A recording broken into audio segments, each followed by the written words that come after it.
My son's name is Landon. He was perfect in every way. He looked just like his big sister, Chloe. He just wasn't breathing. Welcome to Still a Part of Us, a place where moms and dads share the story of their child who was stillborn or who died in infancy. I'm Winter. And I'm Lee. We are grateful you joined us today. Please note that this is a story of loss and has triggers. Thanks to our lost parents who are willing to be vulnerable and share their children with us. If you're listening to this podcast, just know that on our YouTube channel there are pictures and videos that are related to the stories that are being shared. Subscribe and share it with a friend that might need it, and tell them to subscribe. Why? Because people need to know that even though our babies are no longer with us, they're still a part of us. Welcome to Still a Part of Us. My name is Lee, and I have the wonderful time to talk with Daniel about his son Landon. We've been talking a little bit about ourselves. We are both big nerds, millennial nerds. We love fantasy. Daniel's originally from Alabama, and I had to rub it in about the Sugar Bowl back in, I think, in 2008, where the University of Utah somehow miraculously beat the good old Roll Tide. So, welcome. Thank you for coming on and sharing your story about your son Landon. Thank you so much. It's an honor to be here and share my story. Now, your wife Sarah has talked with my wife Winter already, and now it is our time to talk. It is. Yeah. Tell us a little bit about yourself. I think it is very interesting, but share with the people who are listening a little bit about yourself. Well, I'll start how I usually do when I'm introducing myself. I'm from LA, not Los Angeles. That's Lower Alabama, Dothan, Alabama, very bottom right-hand corner of the state, about an hour and a half from Panama City. Born and raised there.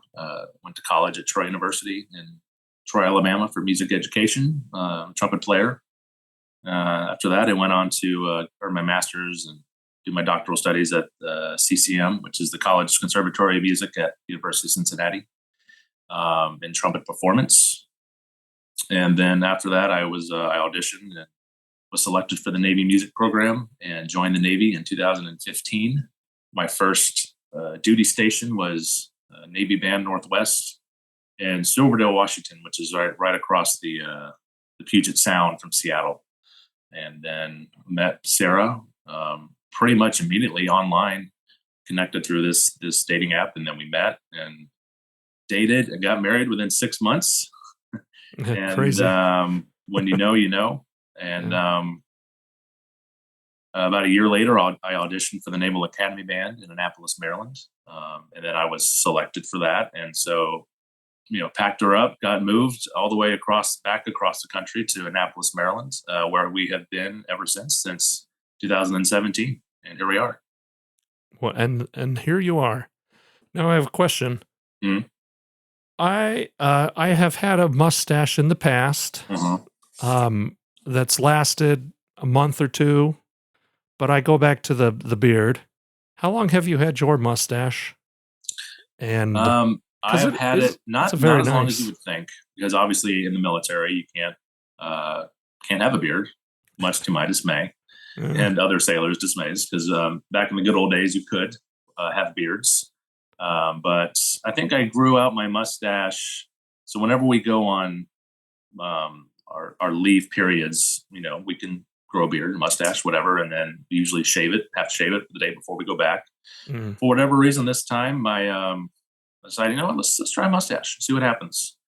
And of course, as my colleagues were so inclined, they like to make fun of it, and but eventually it becomes a part of you. And for probably 3 or 4 years now, I've had this mustache, and I enjoy it. And which it's my dad was in the Navy as well. I didn't share that with you earlier, but he was also in the Navy for 6 years, back from late 60s, and he had a mustache. It was like little homage to my dad to keep the mustache.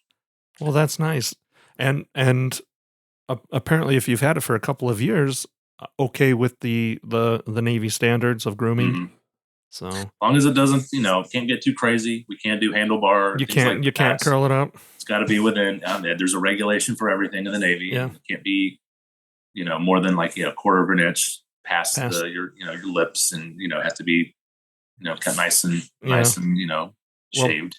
Playing the trumpet. Yeah. You can't have it go too far. You're right, anyway. Right. So. You can't. Yeah. I've actually had to adjust the way I bring my horn to my face because of the mustache, which is funny because you just sort of bring it down, but now I have to sort of like tuck it up, tuck the mouthpiece under the mustache.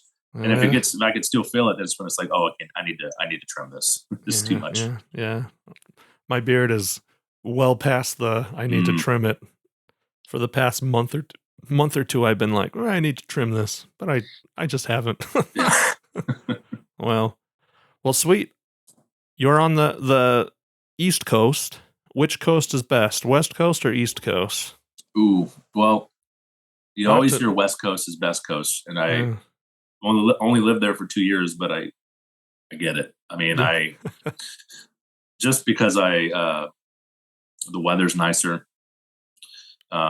Football games start at 5 versus 8, and it's just it's a beautiful part of the country.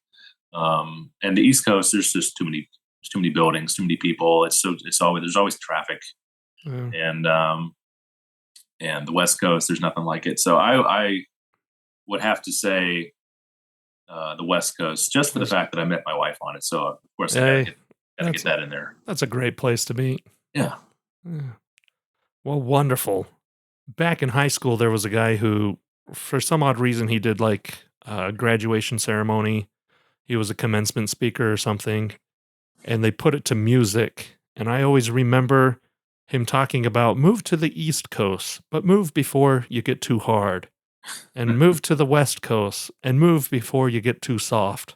And then I was like, I wonder where do you just ping pong back between the going hard and going soft, but I don't know.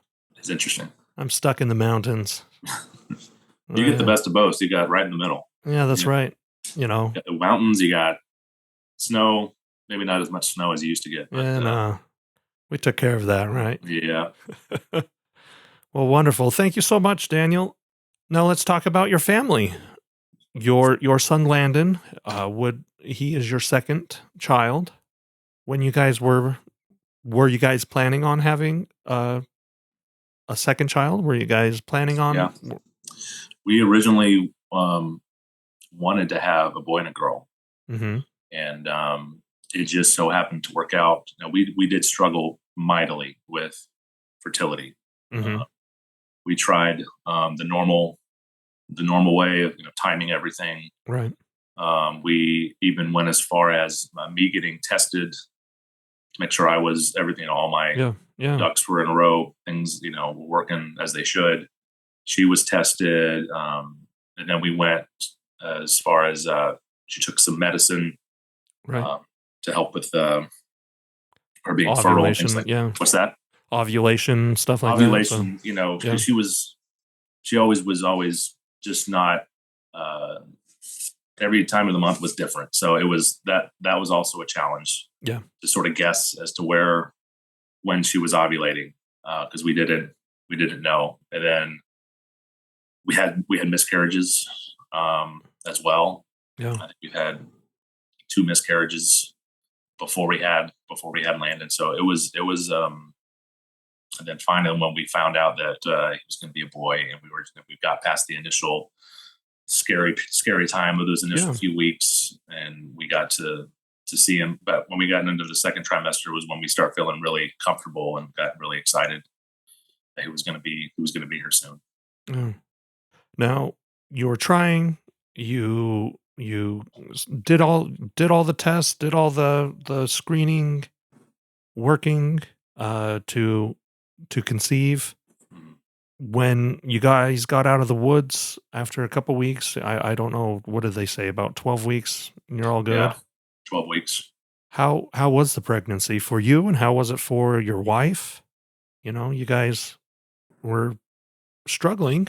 You guys had some sadness with the miscarriages, but how were you guys doing during the pregnancy? We were doing fine. It was just everything felt like it was supposed to be. Like it was like God, God's timing was perfect, and everything was lining up how it should be. There was no issues as far as I remember, but yeah, it was just a normal pregnancy, which is what we wanted, a normal pregnancy. And then right up until the moment our lives changed forever, everything was going as it should, which made it even harder. Landon was born in 2021, correct? Correct. And this is sort of the tail end of the major COVID-19 lockdown. At this time, were you guys in the East Coast, or were you still in Washington? No, we had already moved. We were in Maryland. Okay. And we were just starting to come out of it. Things were easing up. I think we still had to there were still some restrictions as far as indoor mask wearing. That whole period, as you probably know, it's just fuzzy. It's just crazy. Yeah. It's like it happened yesterday and also 10 years ago. Time was a mystery of those days. Yeah. So it was interesting time period for sure. But we at that point, we just were used to it. It was just, that was the new norm. It wasn't really even just hard. It was just, we adjusted as we do, and we just went on with our lives. Yeah. Now, were you guys able to do, because our son was born during COVID as well, and there were restrictions on who could go to the doctor's appointments, who can go to be in the delivery room. Were you guys having issues with, not issues, but was there? Yeah, it was one person was allowed to be in the room, hospital room. And so, obviously that was going to be me. And then you just had to make sure that, you were there. Yeah. That you were going to I was the designated person. Right. I think my mom had wanted to come out, but she wasn't going to, obviously she would come out to watch watch Chloe. Yeah. She said she would come in that support, in that role. But, it was just going to be me in the room. It was just going to be you. Now let's talk about the events leading up to, best way to say that horrible event. Tragedy. Yeah. The tragedy. Not a horrible event, a tragic event. Yeah. What was going on with you? What was going on with Sarah? What was going on with your family? The day of, or just leading, or just leading up to it. I was probably just going to work, like any other day. There was February, so at the Naval Academy, we operate. It's on the educational calendar, like, because it is a college. They commission and go into the Navy when they graduate, but up until that moment, they're going to classes, and so we operate under the academic calendar. So in February, it's cold here, very cold. Yeah. The midshipmen call January and February the dark ages, because it's so cold and dark. Holidays are over. It's not a lot of happy times. They're back to school, things like that. So I wasn't probably doing a whole lot work-wise, and just normal, maybe rehearsing for a concert, things like that, practicing, getting back in shape on the trumpet and on physically, because the holidays were over. All the holidays.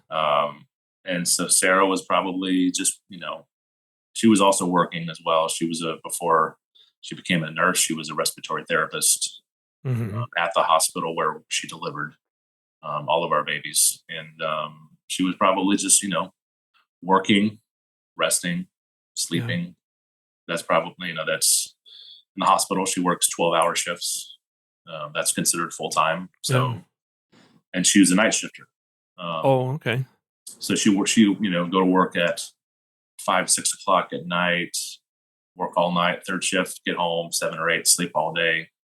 And so there's the constant challenge of making sure we get Chloe where she needs to go. She was going to daycare at, right by the academy. So it was usually, I would do all the pickups and drop offs, and occasionally there would be, scheduling conflicts with me. I work a lot of holidays.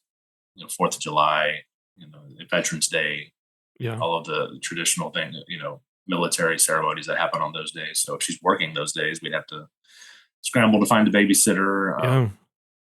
But other than that, it was just status quo of life, just waiting for Landon. Yeah. And what happens? Well, she woke up. I was getting ready for work that morning, getting Chloe ready.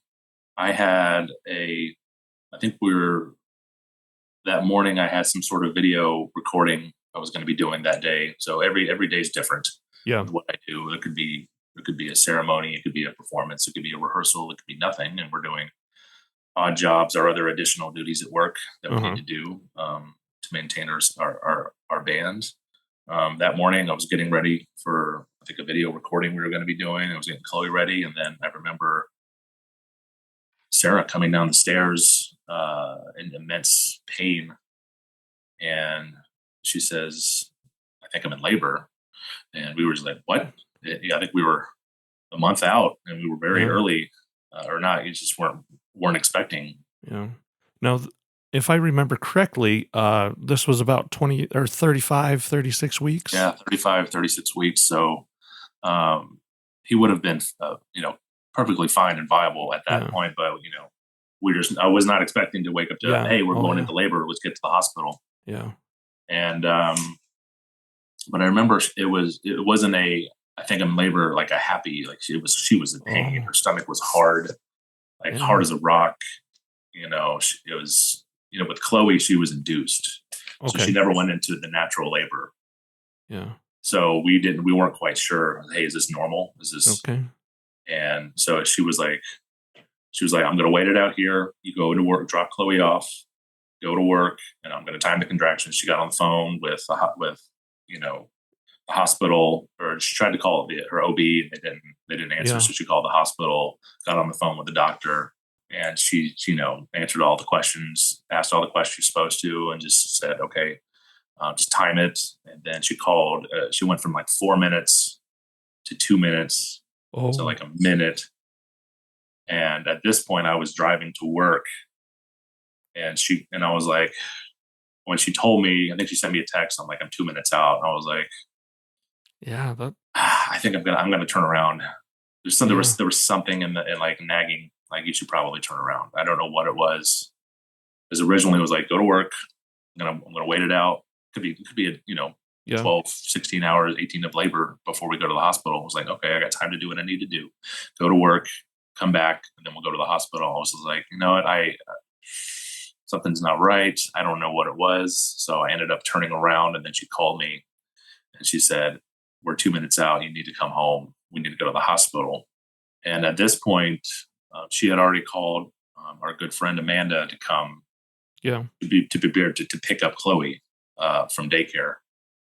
And she was going to stay with her while we were at the hospital. And so we ended up, we took her car, we got her ready. Sarah was in pain, was really struggling to breathe, get her, get dressed. And we ended up, it was like, we need to go now. So instead of, moving my car seat over to hers, I was like, Amanda, let's just take your car. And we drove to the hospital. And I remember on the way there, we're just like, we're going to have a baby. We're not ready. This is the day. Oh, we're just not, obviously God's timing is different than our timing. So we're going to just enjoy it, enjoy the ride. And we're going to have a baby today. And, I drove up to the drop-off point where got the car, left the car running, got her out, went in, asked for a wheelchair. At this point, there was, the COVID restrictions where you had to ask you the questions, are you sick? Blah, blah, blah. Fever. You have a fever. No. And I was so impatient. I just ignored her and I got a wheelchair. It's just this sweet old volunteer lady was just looking at me confused. But I was like, look, I'm in a hurry. I got to get her up there. So, I got the wheelchair, got her in, left the car running, went up to triage, or, went into the OB room. They got her set up in triage. And for some reason, Sarah was worried about the car because it's Amanda's car. It's like, go park the car and come back. She was already set up in triage. That's just like Sarah to be thinking of, of others. She's very selfless in that way. So I was like, okay, fine. So I went, ran back down, parked the car, and came back up. I went into the room, and I opened the door, and I remember saying, husband's here, all excited. And I was met in the face of like 8 nurses and a doctor staring at me. And Sarah just looked at me and said, they can't find the heartbeat. Oh. And it was like just a gut punch. I was like, what do you mean they can't find the heartbeat? And so I went around, stood by her side, and they were trying to find a heartbeat, doing all the things they needed to do, and doing the ultrasound. And at one point they did find a heartbeat. It was around like 87 or 88. And we were like, oh, that's low, but it's there. And they said, no, I think that's your heartbeat, Sarah. And then finally they pulled him up on the ultrasound, and he was lifeless. And so we were just devastated. Couldn't really in shock. I remember not being emotional at all. I was just like, what do you mean? Yeah. What do you mean? It hits you like a ton of bricks. It really did. It was like, that's the last thing you expect to hear. Yeah. You hear the stories of it happening, other people, but surely not us. Yeah. Not us. What have we done? And at that point, they were going to prep her to deliver vaginally, and she did not want to do that. Who wants to deliver their dead baby? But I remember they were prepping her. They got two IVs lines in her wrist. The doctor said, I'm going to order a bunch of blood products for a possible transfusion, just in case. Yeah. Just in case there's some sort of emergency, but and then they, come to find out that was life-saving on their part. They kind of knew what could have happened. So they were preparing for it on their end, but they were still keeping us calm, and we had no idea what was going on. So they got her set up in the room. Now, can I ask, was she still actively in labor? Because it went from 4-minute contractions to. So it stayed hard. It was like a constant contraction. That's why she was in so much pain. Like, and she was like, "Can you do anything to make this contraction go away?" Like, I'm in so much pain. Yeah. And so they got her set up in the room and immediately did labs on her, blood labs, and they were trying to get her comfortable and set up and things like that. And they started, like, I think they started Pitocin, to get to start the delivery, things like that. And then I remember the labs. At some point, the labs came back, and the doctor said, "We're concerned that your labs show what is called DIC." I don't know what that. I can't remember what that stands for, but it's essentially your body has run out of clotting capability. So when your body bleeds, it clots. Well, there are products, there are things inside, whatever happens inside the body is because of these agents that clot your blood and stop the bleeding. Well, she had run out of that. And I distinctly remember her looking at me and going, and I was like, "What does that mean?" And she said, "It's a death sentence." Oh no. And she said, "Oh, my water broke. I think my water broke." She pulled back the sheet, and there was blood. So she started bleeding. And she looked at me and was like, "Don't look, I know you're squeamish," which I'm extremely squeamish. I was like, okay. I was trying to remain calm. Yeah. And then I think it stopped. And then she said, "Oh, it's starting again," and it's not stopping. And that's when she passed out. And that's where her memory stops. And sort of my perspective of everything takes over, my different perspective from her. Yeah. What happened. I remember it was like an out-of-body experience. It's like you've seen all the medical shows, the TV series of medical emergencies, and it was literally exactly like that. They pressed the code blue button. Alarms started going off. The nurses are screaming, "We need to go now!" So they're screaming. They're all running around, and I'm just sort of standing in the back of the room, just like, what is happening? Oh my gosh! Oh my! Oh my God! They got her. I guess the bed is capable of being rolled, like really as soon as you need to. So they rolled her out of the room, started headed towards the OR. Mm-hmm. I just remember I was just sort of just like this lost puppy dog trailing behind this army of nurses and doctors. Yeah. I remember looking over and seeing doctors like getting their gear on, like they're about to go to war, washing up, alarms or whatever things are going over my head. Everybody's running and I'm just trailing along. And then at some point I can't go back there. There's a line, like a surgical line, so you can't go back there. Yeah. And I just sort of stood there, and finally I remember this nurse pulling me into this small room and just sort of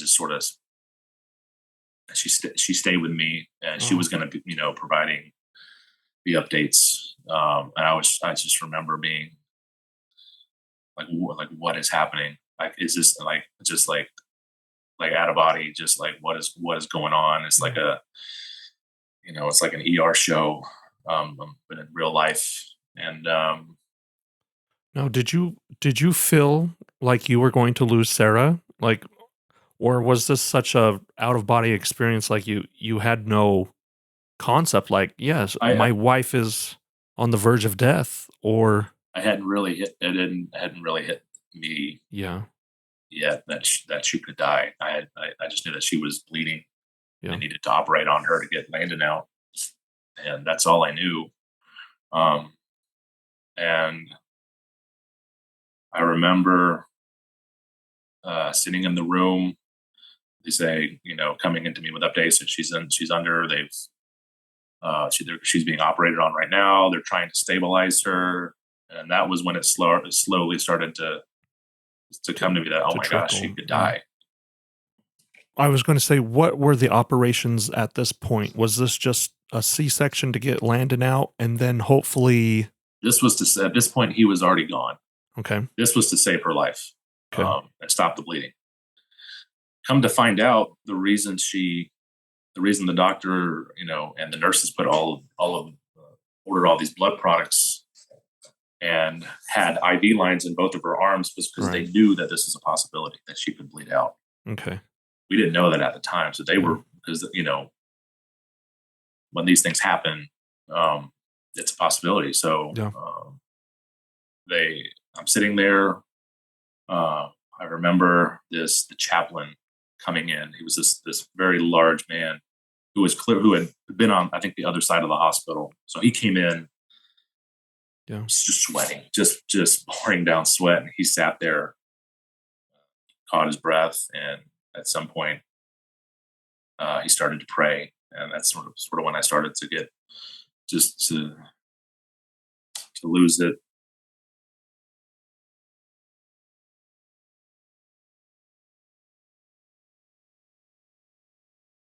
They came in and said, "Would you like to see him?"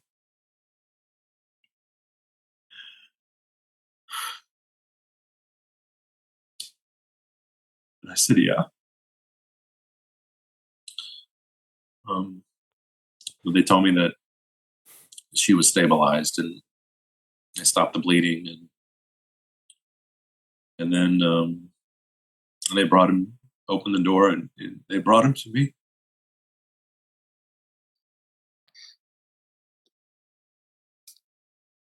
I just remember him being so perfect. My first thought was he looked just like Chloe, his big sister.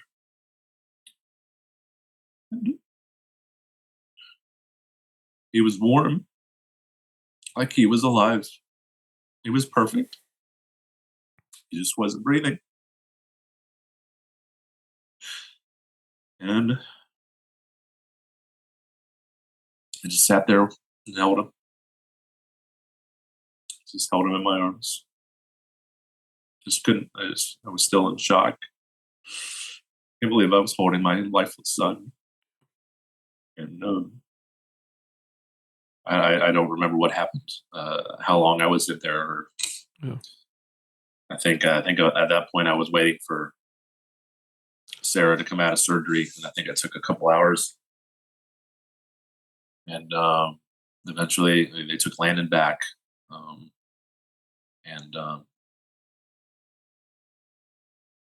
I left the room. They told Sarah was coming out, and I waited for her. And when she came around the corner, I was just like, "Oh my god!" It was like just twice as many doctors and nurses just wheeling her to the recovery room. I guess she was going to the ICU at this point. She was intubated, and so the doctor who did the surgery, introduced herself and said, "We're going to take care of her." I couldn't believe it was still just in a state of shock of what was happening. Oh yeah. And we wheeled her up to ICU, and then we just waited. I think at that point, I think I called my mom at that point to tell her, and that was a hard conversation because my mom is amazing. She's an amazing grandmother, and Yeah. it was tough for her to hear that he had passed. Now I remember texting all of my family throughout, said something's happening, please pray. I remember doing that. So I kept everybody in the loop. Yeah. That I officially, when we were waiting for her to wake up, called my mom, and I think I called her, her parents, both her mom and dad, who were separated and living in, one's in Washington and one's in Colorado. So kept all of the important people in the know as to what was happening, and I remember at some point she was starting to wake up. I could start to see her eyes fluttering, Right. and I was like, "Hey, babe, are you awake?" And she was like, she's intubated, couldn't open her, couldn't talk, obviously, because she was intubated, and got the doctor and say, "Hey, she's starting to wake up," which was huge because a lot of the nurses and doctors, she should have died. Yeah. Oh. She should have died. Oh. Come to find out, she, the human body has 5 liters of blood. She lost 4.7 liters of blood. Oh. So she bled out on the operating room. And so the IVs they stuck in her arm, they were literally squeezing blood into her body as she was losing her own.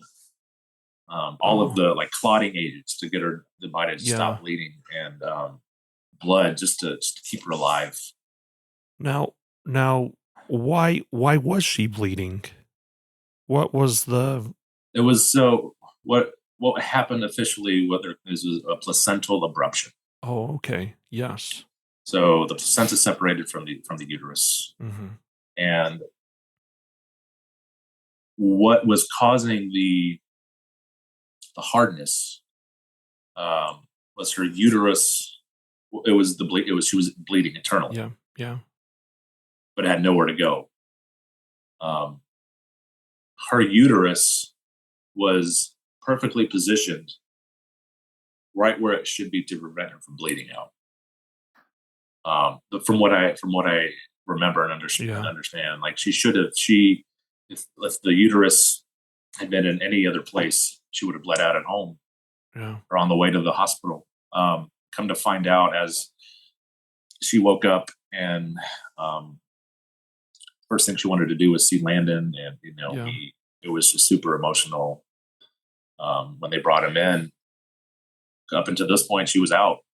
She doesn't remember anything. So this is all of a sudden she was in a hospital room, knowing her son had died, and to waking up just covered from head to toe, and just triage, and she didn't know what was happening. And eventually, as she woke up, we brought Landon in, and it was, emotional, and she was just a wreck, obviously she should be. Yeah. And she got to hold him, and I'm so glad that they one of the nurses took pictures, just because that was our Mm-hmm. memories of him as it was happening. We wanted to have those. Yeah. And they took him back and got him dressed in the outfit that we were going to bring him home in, and eventually moved her into the recovery room, and we just waited, and they brought him in, and we just, as you would a newborn child, bring the baby in, put him in, let him sleep. And I think the culminating moment for me of the realization that of how bad it could have been was when this doctor, I won't say his name, but he just happened to be there that day. He was not on the schedule, so he actually scrubbed in and helped the doctors when she was being operated on, and he came in and said, "I'm so glad you got here when you did, because if you had waited 10, 15 minutes, you would be dead. Like, you would not be alive." Because remember, everything happened so fast that from the time we got to the hospital to the time she started bleeding, it was quick. Yeah. If I had gone into work, if she had been insistent on just waiting it out, if I had hit a red light, I hit every green light on the way back home. That never happens. Yeah. Because the road I get home is very busy in the mornings. I didn't hit a single red light. Yeah. And if I had waited 15 minutes, she would be dead. And that's when I really, truly lost it. When he finally left, like, I collapsed on the floor, and I was just so overwhelmed with everything. I was just inconsolable. I think I was on my knees, just bawling into my wife's, gown. Yeah. She was the one consoling me, because it finally dawned on me that I should be going home by myself. Instead of coming home with a wife and child, I was going to be going home. I should have been going home by myself. And I remember we got him ready. I was given pamphlets on funeral homes. It's like, are you freaking kidding? Is this really happening right now? Like, do I really have to go out and make a and try to find a funeral home for them to bury my child? I just couldn't believe I was making that phone call, and we found one that was right by the house. We passed it every day, and it was just, never thought twice of it. Like, that was we were going to use that funeral home one day.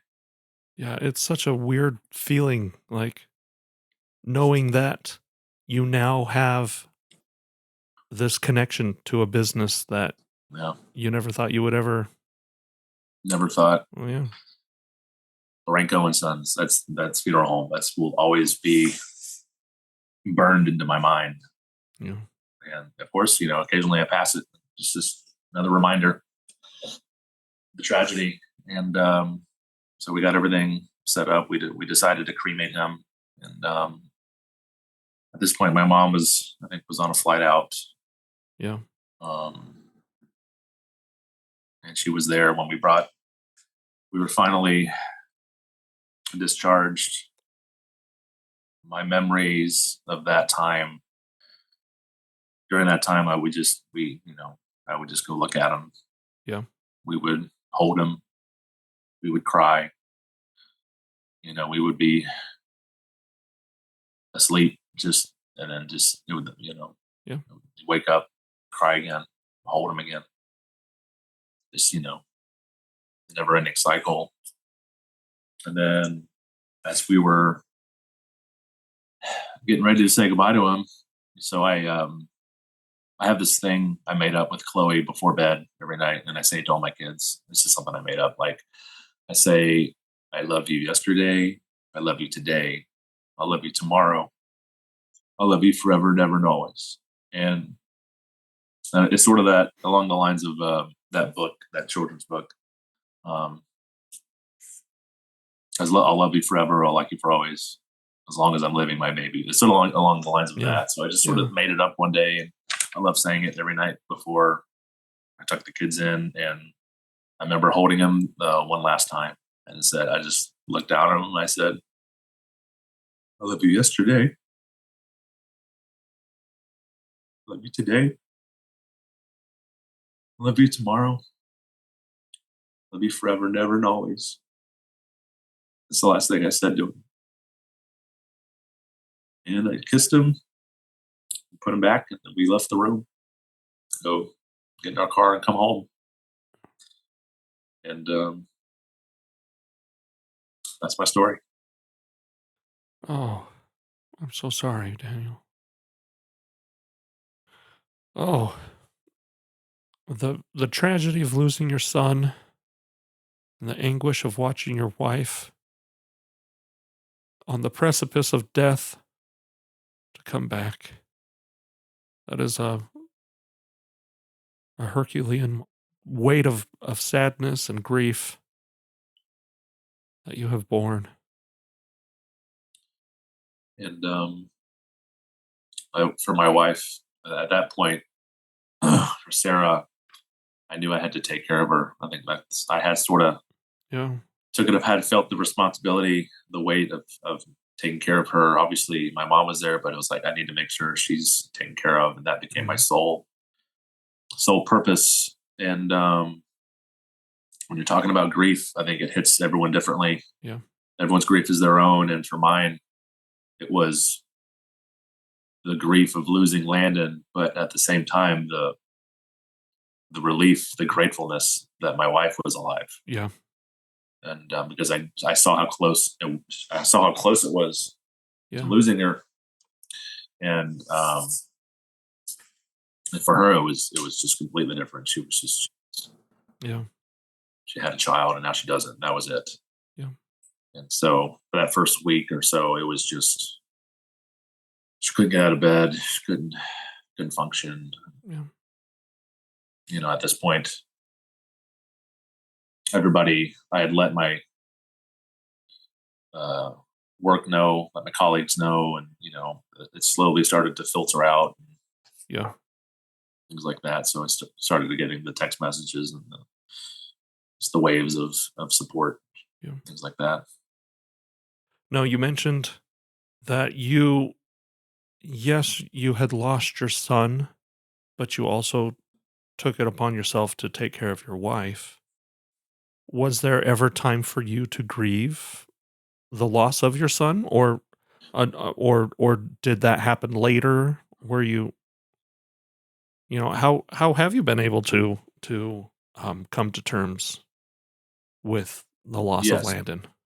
I mean, grief. I'm still grieving. Yes, true. You know what I mean? Yes, I'm grieving now. Yeah, because I'm talking about him and I'm missing him. Yes. So yes, it was.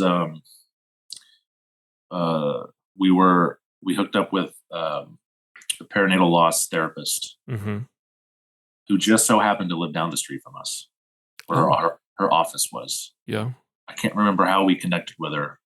I think it was through the hospital, but she was the only one in the state of Maryland, and she lived down the street from us. So I called her, I think those initial days, and told her, I said, hi, my name is Daniel. We just lost our son. She was like, oh my gosh, okay, I can fit you in tomorrow, things like that. And we started seeing her every week. Yeah. And her name was Heather, and she's amazing. Yeah. And that's where we started the process of working through our grief. And it might have been twice a week to start. I can't remember. It was intense, intense therapy. And I think I was able to grieve as I should. Again, it was a different kind of grief. It was just a combination of grief and gratefulness. Yeah. Which is, it's a weird concept. Yeah. It's a great, terrible concoction of emotions. Yeah, it's very just a huge conflict. And then, I mean, it was the way it's for me is the way I grieve. It's like I always think of it like there's a spinning dial of your grief. I call it a grief dial. It's you're triggered, grief, recovery, trigger, grief, and it's just constantly. And back then, it was going so fast. That's why it was so just emotional, because you're constantly just crying all of a sudden, or it hits you. Yeah. And then it's you see reminders everywhere. It's like that. It's like when you buy a car, and all of a sudden you see that car everywhere. Yeah. You know what I mean? Everybody's driving this car. It's like you see pregnant women everywhere. You see, you hear Landon everywhere. Yeah. You see a little baby, you see a little boy. You just or you just think of it. You think of him and his face, and it hits you and you lose it. And then, it's so grief is cyclical in that way to me. You think like the stages of grief, like being stepwise and linear. Oh, you're done with this step. Now you go on to this step. Now you go on to this step. You're done with these steps now. It's not how it works. It's not. So it helped me to figure out that, okay, my dial is spinning super fast. And then, fast forward to now, the dial is spinning, but much slower. You know what I mean? It's still grieving. I'm still grieving. It's still spinning. Obviously, just now I was, triggered because I'm talking about it, and it's fine. It's good. I feel better when I cry about him, because it makes I'm thinking about him, and I'm still loving him. Yeah. And he still holds a special spot. Yeah. And then we actually got, I don't know if you can tell, we got matching tattoos. Landon. Oh, wonderful. Landon Joel. Yes. And then these are his, February birth flowers. Oh, okay. This is a little butterfly, because butterfly represents perinatal loss. So we both got the same matching tattoo, and just a way to honor him. That was beautiful. Every birthday, every February 26th. On his birthday, every year we light a Chinese lantern. We go out to our field and just light it and just set it off, just in honor of him, his birthday. We'll get a cupcake and sing happy birthday to him. And Chloe loves it. She looks forward to it. And, recognizes that we have a fourth. We have a son who's not with us. And she will be. Yeah, our daughter was I think 3, almost 4, when we lost our son, and she loves her little angel brother Brandon so much, and I'm sure there's a special connection more between Chloe and Landon than the younger children, because we have a younger son, Felix, who we talk about Brandon and we talk about him to him as well, to Felix. But Lucy, there's a special connection between those two. Yeah. So. And she wasn't, I guess she was 2.5. So we're kind of grateful that she didn't really understand. Yeah, she was still young. Still young, didn't understand that mommy was pregnant. Or maybe we would tell her, but she didn't really understand that. Yeah. Didn't have that the concept thinking yet. Yeah. So we didn't really have to, thankfully, sit her down and explain that her brother's not coming home. There's so for that reason, I'm glad she was that young. Over the years since it's happened, this is talk about conflict of emotions. We always wanted we always wanted a boy. Yeah. And we never ever questioned. Some parents would say, "No, I'm not doing this," Right. and it would be well within the right to think that. I'm never because on the possibility that it could happen again. We for some reason were like, we were just like, we're gonna do this again. We're gonna have another baby, and it was just there was something peaceful about recognizing, saying that out loud. Yeah, like we knew everything was going to be okay. We were going to have another child, and then have not one but two more children. Because it was just not a blessing we weren't expecting. Yeah. So let me back up. So for when we got pregnant with Bailey, and then we got the early testing thing to see what you were going to have, boy or girl, they emailed you. And I remember Sarah was just a wreck because she wanted a boy. She wanted another boy. Yeah. And then I scrolled down and it's a girl. That she was devastated. Like she lost it. It was emotional. And that was part of her conflict of trauma is,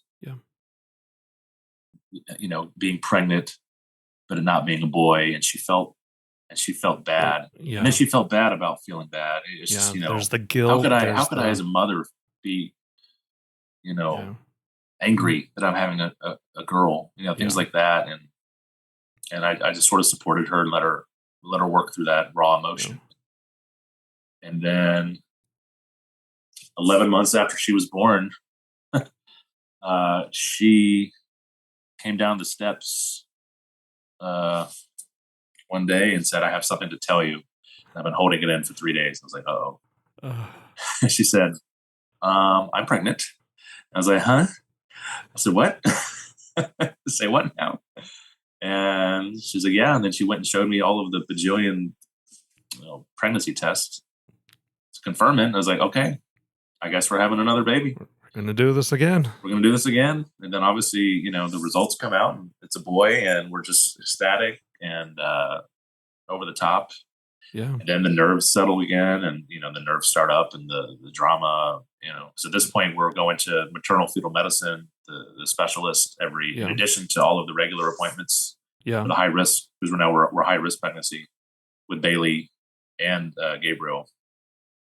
And going to those. So it was just, just getting through those pregnancies were scary. Yeah. Very scary. It's so much emotion, so much. Yeah. As you said, there's also guilt. There's so much because everybody's like, "Oh, you're gonna have a replacement baby," and you're like, "We're not replacing. We're not having another child to replace this child." But then you start thinking like, "Well, are we?" Like, it's such a weird dichotomy of love and pain and frustration and everything. Every emotion you can think of, we felt. And and now fast forward to now, we have just a boundless, energetic child, boy, who just gets into everything and just annoys his sisters, and I love it. And I love him to death, and I love that we put Landon as his middle name because he's going to grow up, with that legacy of his brother. Yeah, always be. And I'm looking forward to that moment we can explain and talk to him about his brother that he's named after. And so going back to the conflict of emotions, I have a big yard, so I do a lot of mowing, and I was thinking about the realization that let's say we had Landon, he was alive. Yeah. Would we be done? Like, would we stop? And then you would have your boy and your girl. Wouldn't have my boy and girl, Would I, or let's say we decided to continue having babies after Landon, let's say he's alive and well, like we don't get the same child that's Bailey or Gabriel, or maybe we don't even get pregnant. It's like we wouldn't get those versions of them that we love and hold. So it's like it's come to I had a realization that I'm almost thankful. Yes. It's such a weird Yeah, it's such a weird, because we've had that thought too because of Brandon. We would have stopped with Brandon as well, and Yeah. out of I can't imagine not having Bailey and Gabriel with us. yeah. So it's like, if you were to ask me, would you give it all up to go have Landon again? I would say, to have him be alive. I was like, almost. Yeah. It's almost like no, because I wouldn't have my girl and boy. Yeah. So it's just like, it was very, when I realized that, it was just guilt that you thought that. Like, what do you mean? How could you think that? But then combined with the peace of knowing that he allowed us to have this opportunity, Gabriel and Bailey. It's like, I always think back to the Future, when the alternate timeline, when he passed, the alternate that started an alternate timeline, now we're on a different path with Bailey and Gabriel. We don't continue on the same timeline. And it is such a weird, because out of the bitter feelings of pain and loss, you learn to grow and love, and you don't abandon your son. Mm-hmm. You don't abandon the love that you have for the child who's passed. That grows as well, along with the love that you have for your other children. And it's, a lot of people don't understand that. And it is a weird thought experiment, because I've had that thought experience as well, where would we have our other child if it wasn't for the loss of Brandon? And it's weird to think about that. Weird to imagine what life would be like without this sadness. So, but it's grown to be a part of us. Yeah.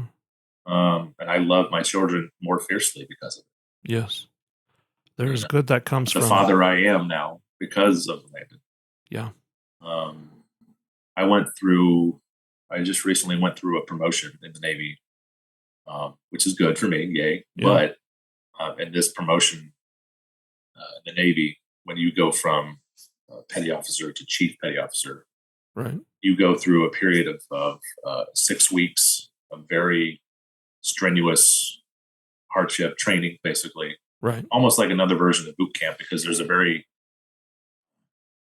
different set of responsibilities that you have now when you become a chief. You get a completely new set of uniforms, and you're responsible for a lot of sailors. So I was doing that for 6 weeks, and I was gone from probably 5 in the morning until 7 at night every day. Yeah. And going just cycling this in with grief. I can't, it was so unbelievably stressful, because you're getting trained, you're getting yelled at. It's the military. You're getting, the goal is to shift your mind to think from this way to now this way. There's physical PT sessions in the morning. It's designed to be very stressful and designed to be hard, and it was. Yep. And so I ended up realizing that I have PTSD through this, because I was stressed and not seeing my kids. Yeah. So I was crying every day on the way to work and on the way home, and throughout the process. I really needed. And through this, I was able to open up and share my story to all of these essentially strangers, people. I was sharing Landon's story and who I am, and they were telling you to, figure out why. Why are you doing this? And it was like, my kids are my why. Landon is my why. And so I realized it was just a realization that I'm still grieving. Yeah. And when I'm stressed over, like hyper stressed, and when I don't get to see my kids, I that's my trigger now. So it was good in a way to realize, where my breaking points are still, and that I'm still, I'm still growing. I'm not over. I'm still grieving. Yeah. So it was a good process to go through for me, a learning process to realize my why and realize that I'm still missing my son. Still missing. Life is about progress, Mm-hmm. and the progress of self and the progress of relationships, the progress of everything in our life is what we are here for. Mm-hmm. And it's amazing to see for myself where I was before the loss and to where I am now and how I've progressed. And some ways I'm better, and some ways I'm worse, but Mm-hmm. but in all honesty, I think I have progressed as myself. So Yeah, I would agree. now, Daniel, I don't want to take all of your wonderful day, but is there anything that you would like to leave off? Say at the end of this. I guess I'm speaking to those who have experienced this loss, and I would say to feel what you feel. It's in whatever moment. Yeah. Realize it's a process. Grief is grief. You're gonna, however you do it, however you process it, it's okay to not be okay. It's going to take time, and really don't shy away from it. Like, feel what you feel in that moment. Realize it's okay. Yeah. And to really find a support system. You got to have someone to talk to. For us, it was Heather in our therapy sessions. It was my wife, grieving together daily. And it's cliche to say that, time, it gets easier one day at a time. It's very, stereotypical, but it's the truth. It is the truth. One day at a time. Yeah. You're going to feel angry. You're going to feel pissed off. I remember going back to work and just being angry because, when if you know someone who has a loss, what do you say? You say, "I'm so sorry for your loss." Yeah. And then you move on. Well, for us, I mean, we're not moving on. Yep. And so we're all guilty of it. We say, "I'm so sorry. So sorry. Let me know what I can do to help." Send a card, send flowers, send a meal. And then you go, "Okay, check. Yep. I did that. I move on with my life." And so I remember going back to work and just being so angry at everyone because how dare you laugh in front of me? How dare you be happy at something? Yeah. And, just irrationally angry. And there's going to be triggers. There's going to be moments where it hits you randomly, and it's okay. Just, feel what you feel.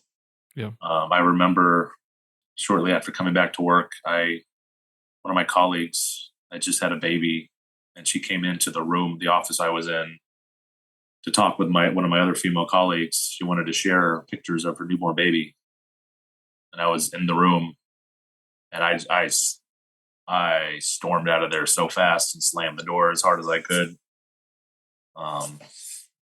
Just I was like, how dare you? Yeah. How dare you? And I think I just left work. Like, it made me so angry. And things like that. It's, I heard Landon everywhere. I saw pregnant women everywhere. It was triggering, to say the least. And the grief cycle was moving a mile a minute. But eventually it slows down. And eventually you're able to process it and work through it, know what's happening, and, and move on. Yeah. And it's going to be a part of you now. Like, you never, you never get over it. You just learn to understand and cope and deal with it. And, yeah. and, hopefully you can use that, which is what what my goal is here in talking with you, was to maybe explain to others that, you can go through this process of your grieving process as well and come out better for it. Yes. And it is apparent that you have. It is very apparent that you have come out better. Mm-hmm. Well, thank you so much. Thank you for sharing your wonderful son Landon with us. Thank you. It was an honor. Thank you.